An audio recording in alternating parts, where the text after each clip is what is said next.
Students and welcome to the एजुकेंट।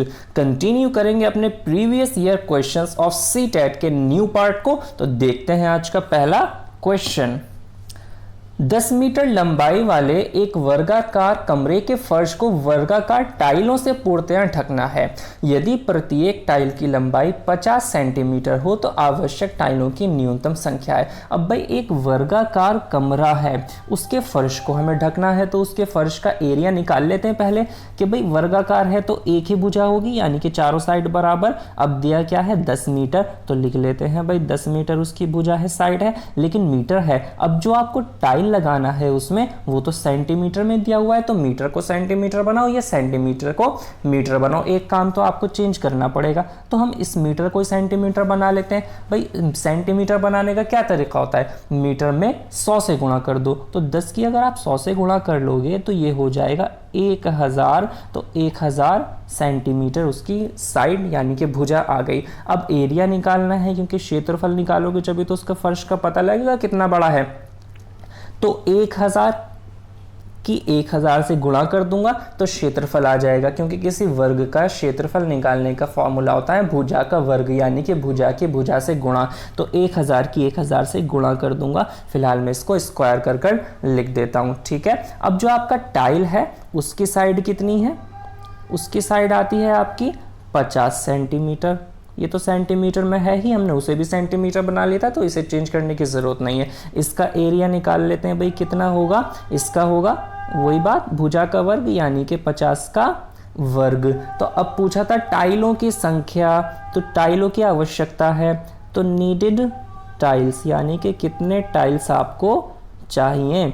अब ये हम निकाल लेते हैं बराबर। देखो ऊपर तो लिखोगे 1000, गुणा करनी थी ना, गुणा नहीं की डायरेक्ट काट लेंगे, इसलिए ऐसे ही लिख देते हैं। इसी तरह जो 50 था हमारा, 50 गुणा 50 ये आ गया, यानी कि फर्श के एरिया को टाइल के एरिया से हम डिवाइड कर रहे हैं। एरिया निकालना नहीं, कटना वैसे भी है, ठीक है। 0 से 0 काटा, 0 से ये वाला 0 भी कोई एक सा काट दो, चलो ये काट दिया।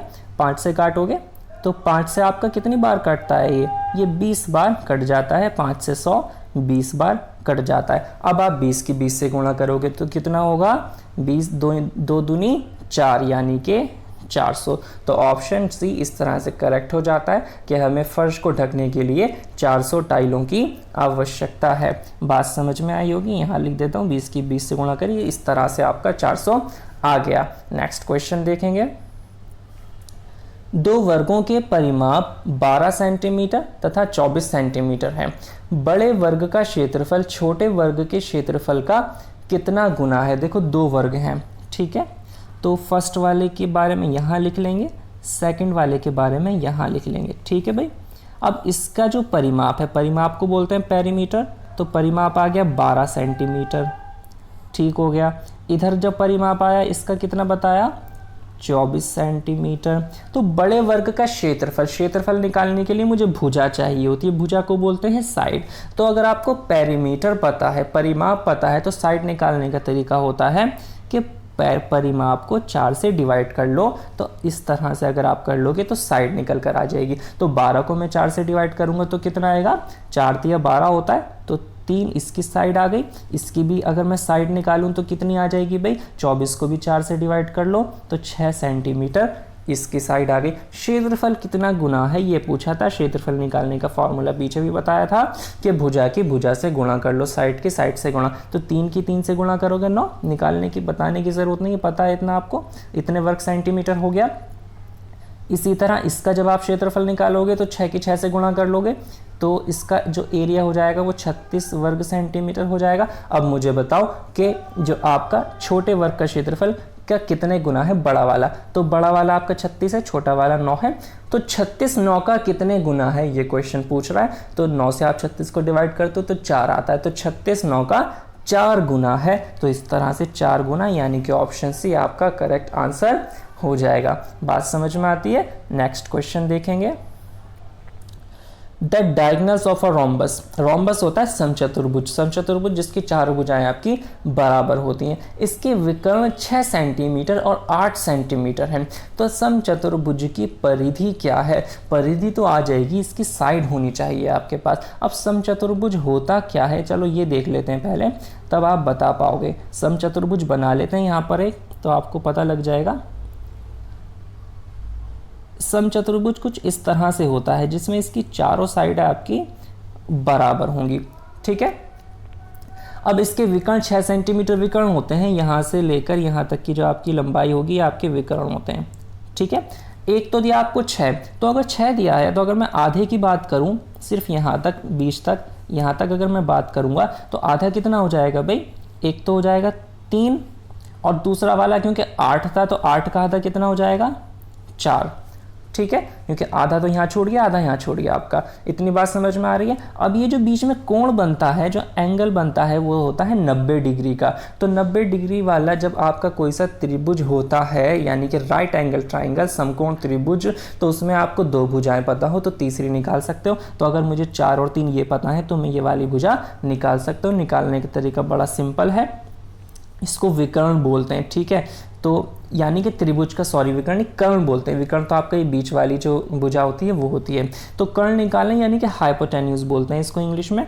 तो h निकालना है, तरीका ये होता है 4 का वर्ग करो, कर दिया, 3 का वर्ग करो, कर दिया, दोनों को आप जोड़ लो, प्लस किया, और दोनों का वर्गमूल ले लेंगे हम जोड़ने के बाद।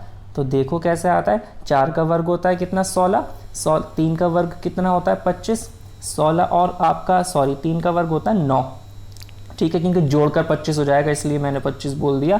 तो जोड़कर ही लिख लेते हैं डायरेक्ट, 25 हो जाएगा, ठीक है भाई। 3 का 9 हो गया, 4 का 16 हो गया, 16 और 9 25, 25 वर्गमूल में आपका आ गया। तो 25 का आप वर्गमूल लोगे तो कितना आएगा? वो होता है 5। तो मेरे पास जो ये साइड है ये कितनी आ गई?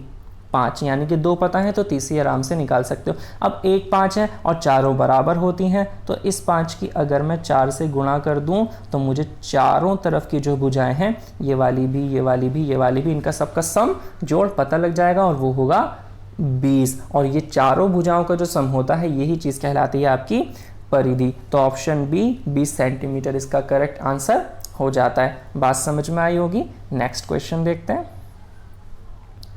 किसी आयताकार बक्से ए की लंबाई, चौड़ाई और ऊंचाई 20, 18, 15 सेंटीमीटर है तथा बक्सा बी है, इसकी 18, 12 और 5 सेंटीमीटर है। बक्सा ए का आयतन बी के आयतन का कितना गुना है? तो ये निकालने के लिए तो आपको पहले क्या करना पड़ेगा?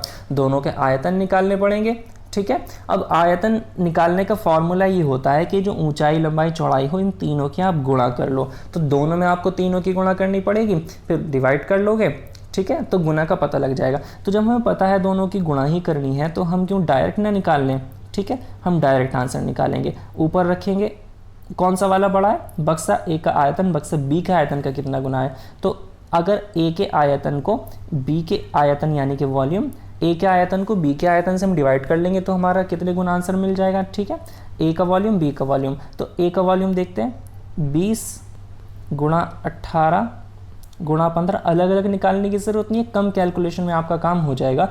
18 गुणा 12 गुणा 5, ठीक है, कैलकुलेट कर लेते हैं। 18 से 18 कैंसिल हुआ, 5 से 15 कैंसिल हुआ 3 बार, 12 को आप 3 से काट सकते हो, 3 चौक 12, नीचे 4 बचा, 4 से आप 20 को काटोगे, 4 पंजे 20, तो सिर्फ 5 बचा ऊपर। तो ए का जो आयतन है वो बी के आयतन का कितना आ रहा है? 5 गुना। नीचे तो क्योंकि कुछ नहीं बचा तो 1 बचा, तो 5 वो 1 ही है, तो ए का आयतन जो है वो 5 गुना है बी के आयतन के। तो ऑप्शन बी 5 इसका करेक्ट आंसर हो जाता है। बात समझ में आई होगी। तो पूरे गुणा करने की ज़रूरत नहीं, गुणा करते फिर डिवाइड करते आप डायरेक्ट कर सकते हो इस चीज़ को। नेक्स्ट क्वेश्चन देखेंगे। एक आयत की लंबाई L है और इसके चौड़ाई इसकी लंबाई का आधा है। चौड़ाई को समान रखकर लंबाई को दोगुना करने पर आयत की परिधि क्या हो जाएगी, ये आपसे पूछा। तो आयत की लंबाई को बड़ा L लिख लेता हूँ, छोटा l तो आपको क्वेश्चन में दिया, ये L दी हुई है, चौड़ाई आधा, तो आधा ब्रेथ आपको आधी दी हुई है, तो L का आधा L/2 कर लेंगे। अब क्या हुआ, चौड़ाई को तो समान रखा और लंबाई को 2 गुना करने पर, तो लंबाई को 2 गुना करेंगे तो L जो है मेरी क्या हो गई, वो हो जाएगी 2 गुना यानी कि 2L। अब परिधि क्या हो जाएगी, परिधि निकालनी है, परिधि होता है पेरीमीटर, इसका फॉर्मूला होता है 2 गुणा L प्लस B, यानी कि लंबाई और जो चौड़ाई है उन दोनों को आप जोड़ो और उसको 2 से डिवाइड कर लो। ठीक है, तो यहाँ पर हम इसको डिवाइड कर लेंगे जोड़ने के बाद, तो 2 तो ऐसे ही रखा। L कितना है आपका भाई, L है 2L, छोटा L है 2L, तो ये आ गया प्लस, और चौड़ाई कितनी थी L/2, तो इस ब्रेथ की जगह L/2 रखा, इन दोनों को जोड़ेंगे, 2 दूनी 4L और एक 5L हो जाएगा। आगे लिख लेते हैं इस चीज़ को, 2 गुणा 5L और बटे का 2 ऐसे ही रहेगा। अब 2 से हमारा 2 कैंसिल, बचा 5L, 5L होता है आपका ऑप्शन बी, तो ऑप्शन बी हो जाती है परिधि और यही हो जाएगा आपका आंसर। बात समझ में आई होगी। नेक्स्ट क्वेश्चन देखते हैं। एक वर्ग व एक आयत के परिमाप बराबर हैं। यदि वर्ग का परिमाप 40 सेंटीमीटर तथा आयत की लंबाई वर्ग की भुजा से 2 सेंटीमीटर अधिक हो तो आयत का क्षेत्रफल क्या होगा। वर्ग सेंटीमीटर में ये चीज़ पूछी गई, तो 2 चीज़ों की बात हो रही है, दोनों को कर लेते हैं हम अलग अलग। भाई एक तरफ स्क्वायर की इंफॉर्मेशन लिख लेंगे और एक तरफ रेक्टेंगल की इंफॉर्मेशन लिख लेंगे। ठीक है, तो दोनों के परिमाप बराबर, इतनी बात तो पता है। वर्ग का परिमाप 40 सेंटीमीटर, तो इसका परिमाप मेरा 40 आ गया, सेंटीमीटर नहीं लिख रहा, सेंटीमीटर में सारी बात हो रही है, पता है हमें। अब क्या हुआ, दोनों बराबर था, तो रेक्टेंगल का जो परिमाप होगा ये भी 40 होगा, ये तो हमें पता ही है पहली लाइन से। अब क्या हुआ कि अगर 40 सेंटीमीटर इसका परिमाप है तो इसकी भुजा कितनी होगी, ये बताओ। भुजा के लिए आपको मैंने पिछले क्वेश्चन में बताया था कि परिमाप को 4 से डिवाइड कर लिया करो, तो 40 को 4 से डिवाइड करोगे तो आ जाएगा 10, तो 10 इसकी साइड आपके सामने आ गई।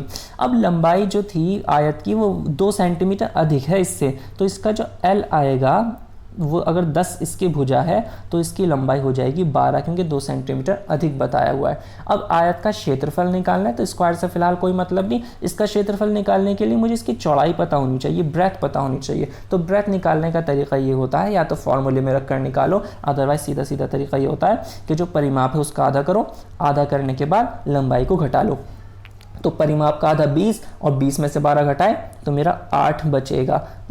अगर आपको फॉर्मूले की तरह से लिखवाना हो तो ऐसे लिख लेना, P को 2 से डिवाइड करो, इसमें से L घटा लो तो मेरा B निकल कर आ जाएगा। और अगर आपको L निकालना हो तो L की जगह B रख दो तो आपको L मिल जाएगा। ठीक है, इनका एरिया निकाल लेते हैं। एरिया का फॉर्मूला होता है लंबाई गुणा चौड़ाई, यानी कि L इंटू B।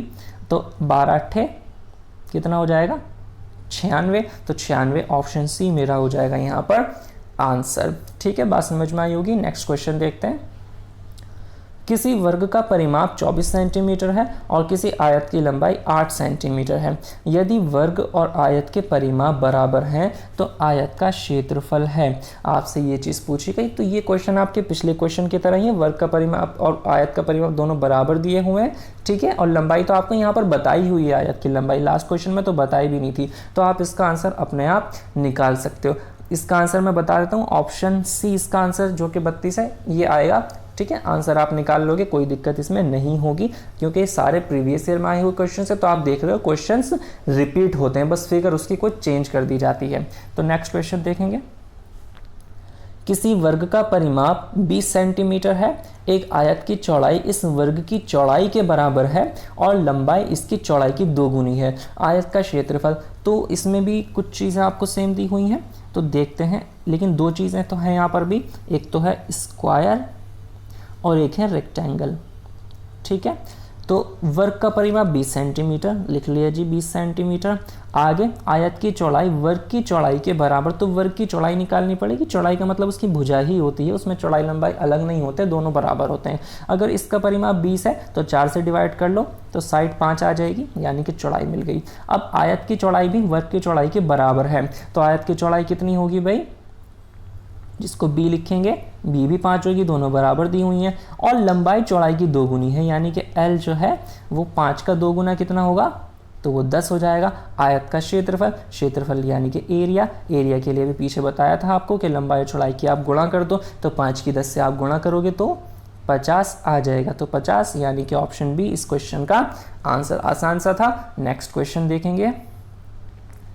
किसी आयताकार बक्से की आंतरिक लंबाई, चौड़ाई तथा ऊंचाई क्रमशः इतनी इतनी और इतनी है। अब 6240 सेंटीमीटर घनों को पैक करने में कितने बक्सों की आवश्यकता है। तो एक बक्सा है जिसकी आपको लंबाई चौड़ाई ऊंचाई सब दी हुई है, तो इसका आयतन निकालेंगे। जब भी आपको किसी चीज़ में कोई दूसरी चीज़ रखनी हो तो उसमें आयतन की ही बात होती है, ठीक है। तो इसका आयतन निकाल लेंगे रेक्टेंगुलर बॉक्स की। तो बॉक्स का वॉल्यूम, वॉल्यूम को भी लिख लेते हैं। आयतन निकालने का तरीका, तीनों चीज़ की गुणा कर लो, तो 10 गुणा 8 गुणा 6, ठीक है। तो इसका आयतन आप निकाल लोगे इस तरह से, गुणा करते हैं, 6 8 आपका 48 होता है, 48 की 10 से गुणा करोगे तो 480 आपका इसका आयतन आ गया। अब एक का आयतन तो 480, मुझे कितने रखना है, 6240 रखना है। तो 6240 को अगर 480 से डिवाइड कर लिया जाए तो बॉक्स की संख्या आ जाएगी मेरे पास, ठीक है। तो बॉक्स जो है वो जितनी की ज़रूरत है, बॉक्स नीडेड लिख लेते हैं कि भाई 6240 इतने सारे पैक करने हैं, जबकि एक में आता है सिर्फ 480, ठीक है। तो 480 से इसको डिवाइड कर लोगे तो आपका काम बन जाएगा। 0 से आपने 0 काटी, अब कहाँ से काटें इसको, अब इसको चलो 12 से काट ले, तो 12 चौक 48 होता है, 12 पंजे होता है 60 और 12 दूनी 24। तो 4 से काटोगे, 4 से 13 बार कट जाएगा क्योंकि 13 चौक 52 होता है। तो 13 ऑप्शन बी मेरा आंसर हो जाएगा। तो 480 घन सेंटीमीटर वाले मुझे 13 बॉक्स की आवश्यकता होगी, तब मैं इतना उसमें रख पाऊंगा, ठीक है। नेक्स्ट क्वेश्चन देखेंगे। कोई आयताकार बक्सा, लंबाई चौड़ाई ऊंचाई दी हुई है 15 9 10 सेंटीमीटर इस तरह से। 6750 सेंटीमीटर घनों को पैक करने के लिए कितने बक्सों की आवश्यकता है। सेम क्वेश्चन है, अलग अलग सालों में रिपीट हुआ था, सिर्फ फिगर्स चेंज हुई है, हो सकता है अब भी रिपीट हो जाए। तो इसकी प्रैक्टिस आप अपने आप करोगे। मैं आंसर बता देता हूँ, इसका आंसर आएगा आपका ऑप्शन बी 5। नेक्स्ट क्वेश्चन देखते हैं। एक आयताकार बक्सा, उसकी आंतरिक लंबाई चौड़ाई इतनी है, इतने को पैक करने के कितने बक्सों की आवश्यकता है। सेम क्वेश्चन फिर से आया हुआ है आपका, तो इसका आंसर बता देता हूँ, ऑप्शन बी 361 होगा। इसकी प्रैक्टिस भी आप अपने आप करोगे। ऐसे क्वेश्चंस का आप स्क्रीनशॉट ले सकते हो और उसको जो है आप उसका आंसर निकाल सकते हो। हालांकि जब ये आपकी सीरीज कंप्लीट हो जाएगी तो मैं आपको पीडीएफ भी इसकी दे दूंगा, जिससे कि आप सारे क्वेश्चंस की प्रैक्टिस अपने आप भी कर सकें, ठीक है। तो आज की वीडियो अगर आपको पसंद आई हो तो आप इसको लाइक करें और हमारे चैनल को सब्सक्राइब करें और शेयर करें अपने फ्रेंड्स के साथ, जिससे कि सब इसका बेनिफिट उठा सकें। और मोस्ट इम्पॉर्टेंटली अपना ख्याल रखें। Thank you so much.